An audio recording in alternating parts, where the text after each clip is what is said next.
This is a story that's been shrouded in secrecy for years. It takes place in an isolated part of Alaska, 200 miles south of the Arctic Circle. The village is called St. Michael, and it's home to some 360 Alaska Native people. As a journalist and as a member of the Shoshone-Bannock tribes, I've been writing about Native Americans my whole career. But little could prepare me for what happened in St. Michael. Many here still remember how innocently it all began.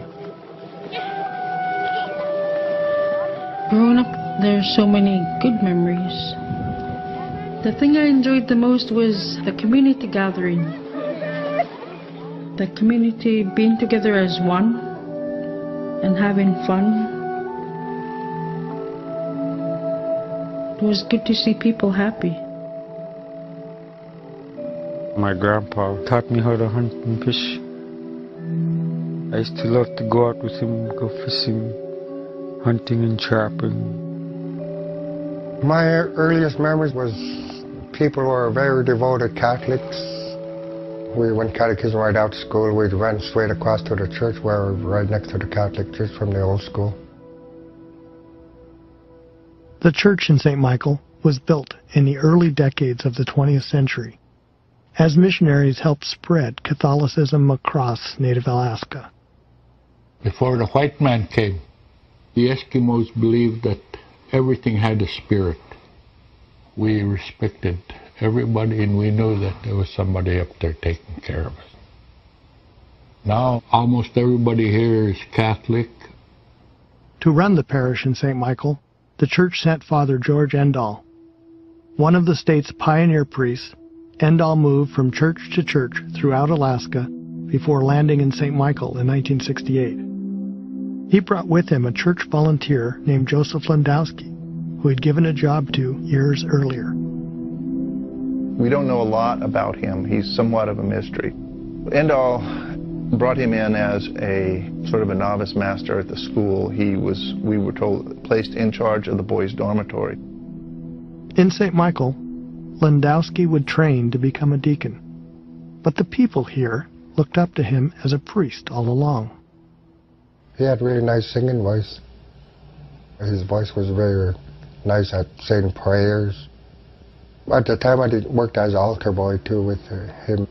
I was the one to be a deacon as a kid. In the beginning, yeah, I wanted to go to catechism. It was fun until weird things started happening. After Mass, the parents would start leaving, going home, and Landowski would pull out checkers or chess or card games. He'd offer us money or drinks or candy or something we want, to do anything to get us at the church. I was age 12.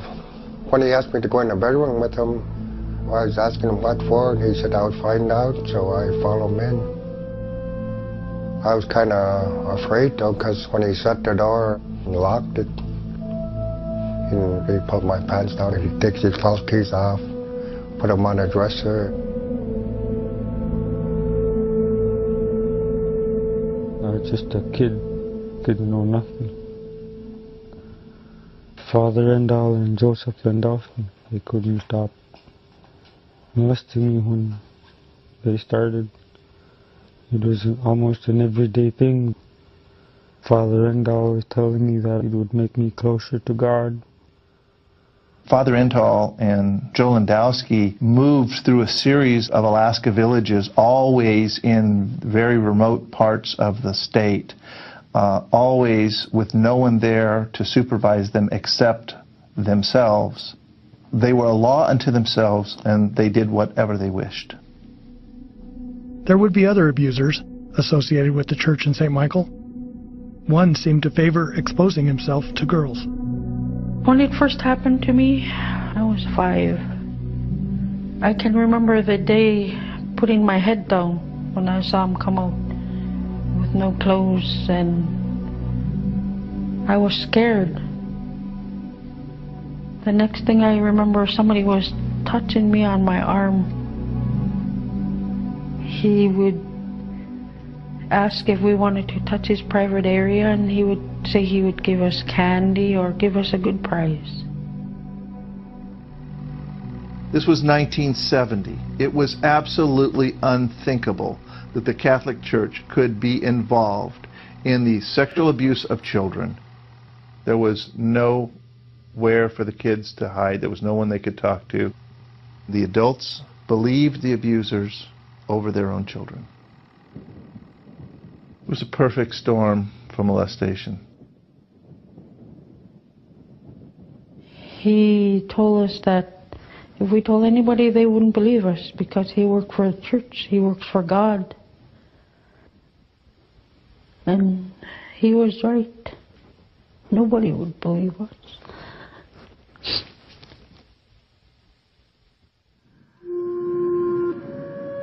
I told my dad what happened in the church. I told him that guy touched me in my mouth and in my bottom. I remember my dad grabbing his belt. He hung me upside down. And he beat me.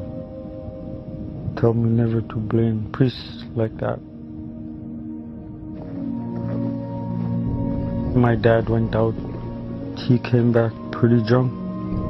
I saw him holding a pistol in his hand. He looked at my mom and pointed the gun at her. The gun went off. My brother was in the front. Bullet pierced both of them. I held him in my arms.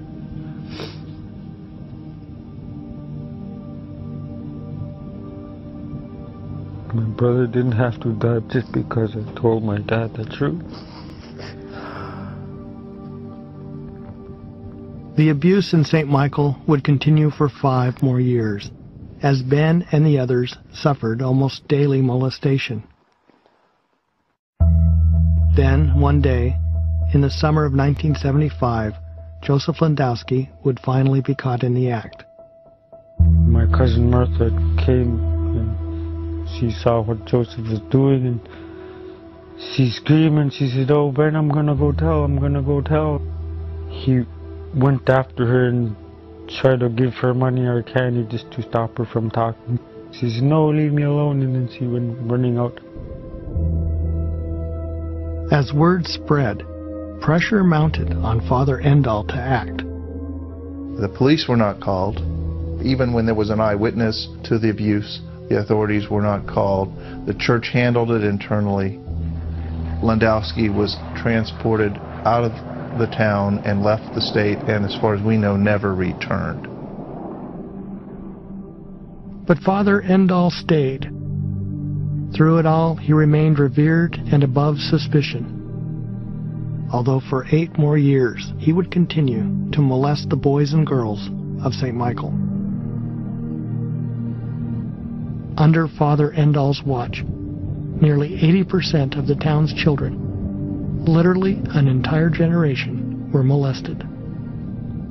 The odds of being abused as a little Catholic boy or a little Catholic girl in that diocese was staggeringly high, higher than any other place in the United States that has ever been investigated to date.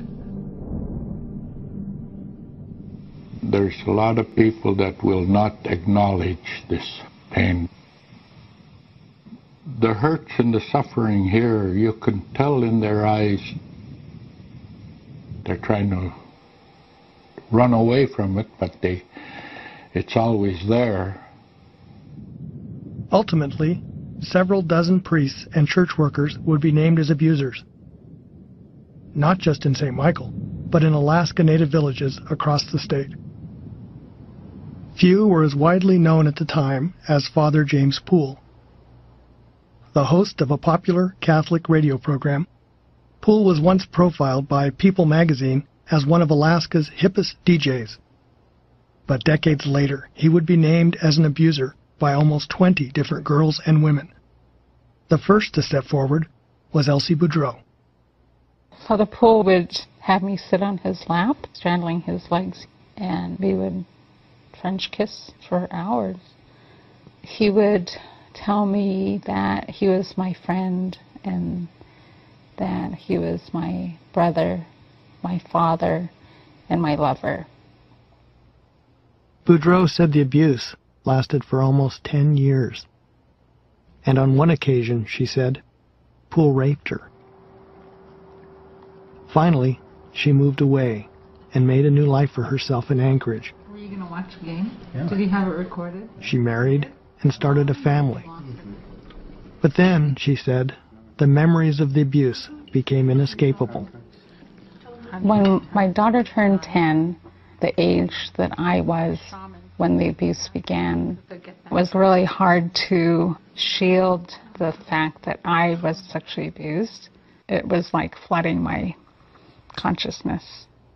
Boudreau turned to the Catholic Church for answers, but couldn't get anyone to talk to her. Finally, she got the attention of the new bishop, Donald Kettler, who'd just come from South Dakota to lead the Fairbanks Diocese. I met Bishop Kettler. I identified that I was a sexual abuse victim of Father Poole's, and I just laid it all out and talked about how hurtful it had been to have come forward and to not get a response from anyone from the church, to not be acknowledged, not be validated, not be comforted, nothing. He didn't get it. The Catholic Church abuse story was breaking around the country in 2002, and Boudreau decided to call a lawyer. Ken Rosa was a former Anchorage prosecutor who'd just begun to investigate abuse claims across Alaska. Each time as we identified a new molester, it would open up a new group of victims because no victim wanted to be the first one to say something about a priest until they found out somebody else had made a complaint against their perpetrator, and then they would go, wow, I'm not the only one. My name is Elsie Boudreau. My Yupik name is Aburin. Boudreau filed suit against the church, and then she decided to go public. We ask that the church stop hindering the criminal and civil prosecution of men who have abused our children and the people who have covered up the crimes. As the story unfolded, dozens more victims came forward. This time, Attorney Rosa filed a class action focused mostly on the abuse of Joseph Landowski in St. Michael. It's pretty clear from the evidence that Landowski molested every male child he could get his hands on. He lived and breathed every moment of every day to molest boys. The public spotlight now fell on Bishop Donald Kettler, who was forced to respond to claims about Landowski on the local news. I was completely surprised. I did not know anything about this, or I didn't know who this gentleman was. All I can tell you, all that I know, is that he was listed as a volunteer in some of our... The bishop first denied any church responsibility for Landowski. Then he said the church had no knowledge of his abuse. There's nothing that we have found that would indicate that Landowski sexually abused any children. Nothing that we found. But Ken Rosa turned up new information from the church's own files. We looked at documents to prove to the church that Joe worked for them and extracted all the evidence and then gave it back to them and said, now, tell me Joe Landowski didn't work for you. In the end, the evidence proved undeniable. The claims against